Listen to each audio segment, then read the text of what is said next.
कोरबा जिला के रिहायशी क्षेत्र मानिकपुर में उहाँ के सरकारी bank state Bank of India में जहरीला नाग निकले से अफरा तफरी के स्थिति बन गिस। जेकर बाद बैंक के स्टेट ऑफिसर ऋतुराज सोनी के आदेश से बैंक के कर्मचारी बीपी साहू द्वारा RCRS के प्रमुख सर्प मित्र अविनाश यादव में एक घटना के जानकारी दिए गिस। एक घटना आज बिहने State Bank of India Manikpur में घटिस।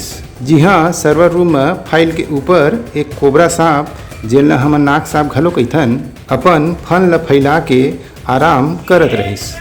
जेला बैंक के कर्मचारी मन देखिन तो ओ मन के होश उड़िया गे और उहाँ हो हल्ला होए लगिस। ते पाए के सांप एती बती भागे लगिस। जेला देख के बैंक में उपस्थित बाकी मनखे मन डेराए लगिन। एकर बाद बैंक के स्टेट ऑफिसर ऋतुराज सोनी तत्काल सर्प मित्र अविनाश यादव ला फोन करवाइस। तहाँ फिर देरी न करत हुए अविनाश यादव वन विभाग ला सूचित करके अपन टीम के और सदस्य मन ला उमेश और गौरव के साथ घटना स्थल में पहुँचे के बाद ओमन देखिन कि सांप शोरगुल के कारण एती वेती भागत रहिस, जेन्हा अब्बड़ मुश्किल में पकड़ाइस। जेकर बाद वहाँ उपस्थित जम्मे मनखे मन सर्प मित्र टीम के बहुत बड़ई और प्रशंसा करीन।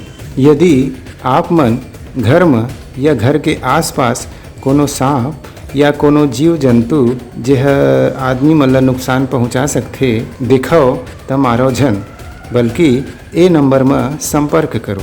नंबर हेवे 9827917848 और 7987957958। एक ठा नौ नंबर है 9009996789। ब्यूरो रिपोर्ट उत्तलंघा न्यूज़।